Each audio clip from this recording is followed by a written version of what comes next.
जहां 8 फरवरी को एक तरफ दिल्ली चुनाव में आम आदमी पार्टी के हारने की खबर आ रही थी, वहीं दूसरी तरफ उपराज्यपाल वीके सक्सेना ने दिल्ली सचिवालय सील करने का नोटिस दे दिया था।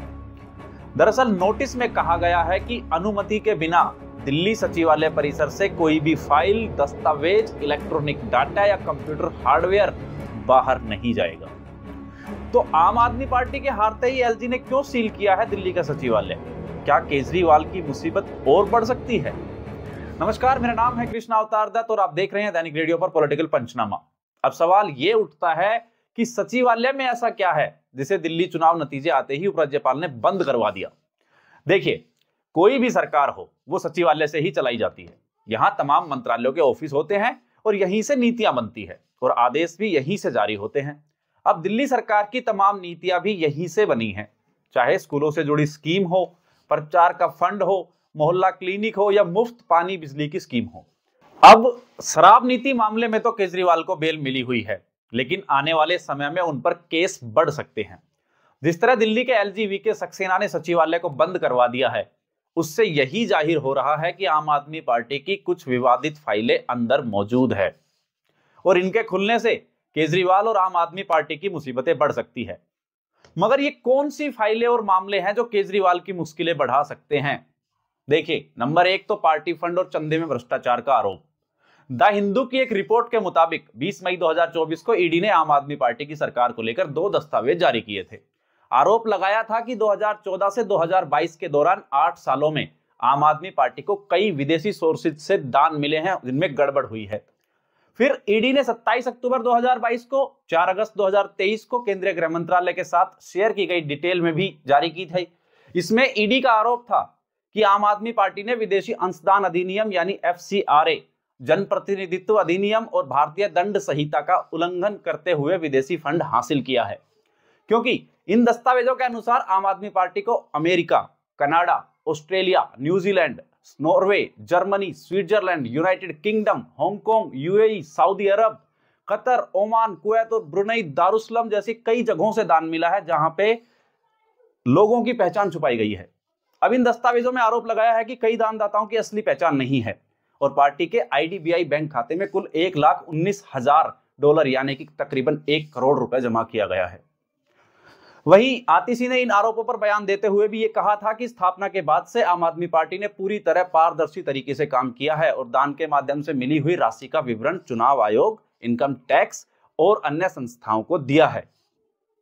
तो फिर नंबर 2 पर आता है सीएम आवास के रिनोवेशन में फिजूल खर्ची और भ्रष्टाचार का आरोप। मई 2023 में पहली बार शीश महल का मामला सामने आया, जब दिल्ली के उपराज्यपाल वीके सक्सेना ने सीबीआई डायरेक्टर प्रवीण सूद को चिट्ठी लिखकर सीएम हाउस रिनोवेशन मामले की जांच करने का काम सौंपा था।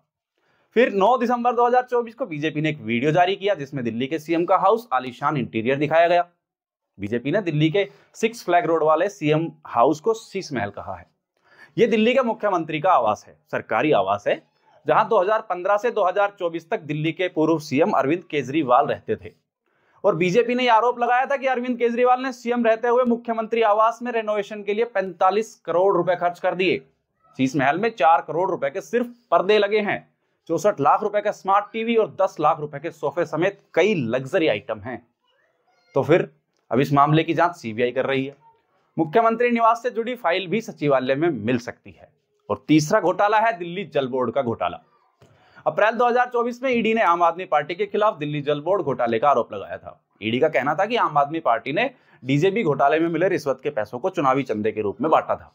डीजेबी के पूर्व चीफ इंजीनियर जगदीश कुमार रोड़ा रिश्वत के 2 करोड़ रुपए की राशि विभाग में अपने सहयोगियों और आम आदमी पार्टी को चुनाव निधि के रूप में दी थी। अब ईडी के मुताबिक जगदीश कुमार ने एनकेजी इंफ्रास्ट्रक्चर लिमिटेड को 38 करोड़ रुपए की बढ़ी हुई लागत पर फ्लो मीटर का ठेका दिया था, जबकि कंपनी टेक्निकल एलिजिबिलिटी क्राइटेरिया को पूरा तक नहीं कर पा रही थी। और आखिरी और चौथा आरोप है शिक्षा और स्वास्थ्य योजनाओं पर खर्च में घोटाला। दरअसल 2024 जनवरी को दिल्ली के एलजी वीके सक्सेना ने अरविंद केजरीवाल सरकार के मोहल्ला क्लिनिक्स में होने वाली पैथोलॉजी और रेडियोलॉजी टेस्ट को लेकर सीबीआई को जांच का आदेश दिया था। एलजी कार्यालय की ओर से दी गई जानकारी के मुताबिक दिल्ली के आम आदमी मोहल्ला क्लिनिक पर प्राइवेट लैब से फायदा पहुंचाने का आरोप लगा था। फिर एलजी कार्यालय की जानकारी के मुताबिक मोहल्ला क्लिनिक में लोगों को गलत टेस्ट करवाने की सलाह दी जा रही थी। दिल्ली के सरकारी अस्पतालों में नकली दवाओं की आपूर्ति पर भी सवाल उठे थे और जिसकी जांच भी सीबीआई को सौंपी गई थी। इधर साथ ही साथ बीजेपी प्रवक्ता सुधांशु त्रिवेदी ने प्रेस कॉन्फ्रेंस में भी कहा था कि कई संगठनों ने बताया है कि मोहल्ला क्लिनिक में एक दिन में 500 पेशेंट देखे गए। सुबह 9 बजे से दोपहर 1 बजे तक 500 पेशेंट आ कैसे सकते हैं? और इन 4 घंटों में डॉक्टरों ने मरीज को जांच भी कर ली और दवा भी दे दी। तो यही सब आरोप है। वहीं इसके अलावा कुछ मीडिया रिपोर्ट्स में केजरीवाल पर स्कूलों की मरम्मत और बजट से ज्यादा खर्च करने के आरोप हैं। शिक्षकों की नियुक्ति को लेकर भी आम आदमी पार्टी को घेरा गया है। केजरीवाल पर सबसे चर्चित और विवादित मुद्दा शराब घोटाले का भी रहा है। अब दिल्ली सचिवालय में हो सकता है इन सबसे जुड़ी हुई फाइलें मौजूद हो। तो क्या इन 4 आरोपों के अलावा केजरीवाल पर कुछ और तलवारें भी अटकी है? देखिए, दिल्ली विधानसभा चुनाव के दौरान अरविंद केजरीवाल के एफिडेविट के मुताबिक केजरीवाल पर अब तक 15 क्रिमिनल केस दर्ज है। इनमें से 10 मामलों में अभी चार्जशीट दायर नहीं हुई है। जैसा कि दिल्ली शराब घोटाला मामले में केजरीवाल अभी जमानत पर है, उन पर 2 जांच एजेंसी ईडी और सीबीआई ने केस दर्ज किया हुआ है। ईडी ने पीएमएलए के तहत मुकदमा दर्ज किया और जांच एजेंसी ने केजरीवाल को शराब नीति घोटाले के मुख्य साजिशकर्ता माना है।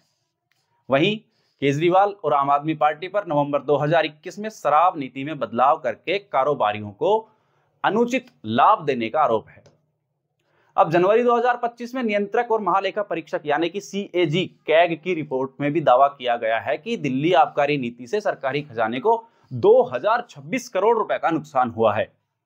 वहीं अरविंद केजरीवाल और आम आदमी पार्टी के नेता संजय सिंह ने मार्च 2023 में एक प्रेस कॉन्फ्रेंस करके पीएम मोदी की डिग्री पर सवाल उठाया था। ये डिग्रियां गुजरात की एक यूनिवर्सिटी ने जारी की थी।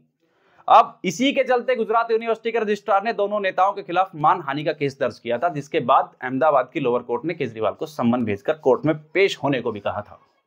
दरअसल केजरीवाल सम्मन के खिलाफ गुजरात कोर्ट गए थे, जहां उनकी याचिका खारिज हो गई। इसके बाद केजरीवाल ने सुप्रीम कोर्ट गए और सम्मन को चुनौती देते हुए कार्रवाई रोकने की अपील भी की थी, लेकिन सुप्रीम कोर्ट ने भी अक्टूबर 2024 को कार्रवाई पर रोक से इनकार कर दिया और केजरीवाल की याचिका खारिज कर दी। फिलहाल ये भी एक मामला है जिसकी जांच लगातार जारी है। वहीं नवंबर 2018 में दिल्ली में सिग्नेचर ब्रिज उद्घाटन समारोह के दौरान बीजेपी नेता मनोज तिवारी ने पुलिस में शिकायत दी थी कि सीएम केजरीवाल के उकसावे पर आम आदमी पार्टी के विधायक अमानतुल्लाह खान ने उन्हें जान से मारने की नियत से मंच से धक्का दिया था।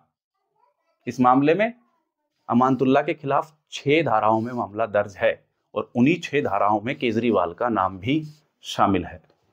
यही नहीं, केस और भी हैं। जैसे 2014 लोकसभा चुनाव के दौरान 2 केस दर्ज हुए, 5 अलग अलग मामलों में मानहानि का मुकदमा दर्ज हुआ। धारा 126 के तहत भी एक मामला दर्ज है। 2 अन्य मामलों में सम्मन के उल्लंघन का भी आरोप है और दिल्ली संपत्ति विरूपण रोकथाम यानी डीपीडीपी एक्ट से जुड़े मामले में भी केजरीवाल के खिलाफ केस दर्ज हो चुके हैं। तो अब सवाल ये उठता है कि क्या केजरीवाल को जेल जाना पड़ेगा? देखिए, अब नई नई फाइलें खुलने से केजरीवाल पर नए केस भी दर्ज हो सकते हैं। उनके सारे संवैधानिक कवच भी छिन चुके हैं। वे ना तो सीएम है, ना सांसद और ना विधायक। चुनाव हारने के बाद उनकी छवि को बहुत बड़ा नुकसान पहुंच चुका है। ऐसे में उन्हें बचा पाना बेहद मुश्किल हो सकता है। बीजेपी केजरीवाल को घेरने की हर मुमकिन कोशिश करेगी और हो सकता है कि केजरीवाल लंबे समय तक जेल भी चले जाएं। वहीं राजनीति के जानकारों का मानना है कि बीजेपी की अब यही कोशिश होगी कैसे आम आदमी पार्टी को कमजोर किया जाए और अरविंद केजरीवाल के लिए आगे का रास्ता और मुश्किल किया जाए। और हाँ, इतना ही नहीं, अब आम आदमी पार्टी के भविष्य पर भी सवाल उठेंगे। तो अगर अरविंद केजरीवाल जेल चले गए तो आम आदमी पार्टी का क्या होगा? देखिए, जैसा कि अगर अरविंद केजरीवाल जेल चले गए तो आम आदमी पार्टी में अंतर्कलह बढ़ सकती है। बीजेपी केजरीवाल की जगह आम आदमी पार्टी को इंटरनल डैमेज करेगी, क्योंकि आप सदन में एक मजबूत विपक्ष के रूप में बैठेगी। इससे पार्टी की लीडरशिप पर भी सवाल उठेगा और सभी 22 विधायक अपने आप को लीडर बनाने की जद्दोजहद में लग जाएंगे और पार्टी के अंदर बगावत के सुर तेज होंगे। अब आम आदमी पार्टी में आतिशी और गोपाल राय जैसे कुछ ही बड़े चेहरे बचे हैं जो अपनी सीट बचाने में कामयाब भी रहे। केजरीवाल आतिशी को विपक्ष का नेता बना सकते हैं, लेकिन अगर बाकी विधायकों ने समर्थन नहीं दिया तो पार्टी में टूट फूट होना बिल्कुल तय है। तो मतलब दिल्ली चुनाव की हार आम आदमी पार्टी के लिए मुसीबतों का पहाड़ लेकर आई है। जी हाँ, बिल्कुल पहाड़ लेकर आई है।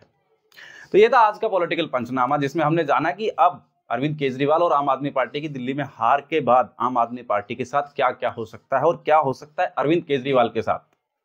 तो ये थी आज की वीडियो। अगर आपको वीडियो पसंद आई हो तो वीडियो को लाइक करें, शेयर करें, कमेंट करें और हाँ, चैनल को सब्सक्राइब करना ना भूलें। मिलते हैं अगली वीडियो में एक नए मुद्दे के साथ। तब तक के लिए नमस्कार, धन्यवाद।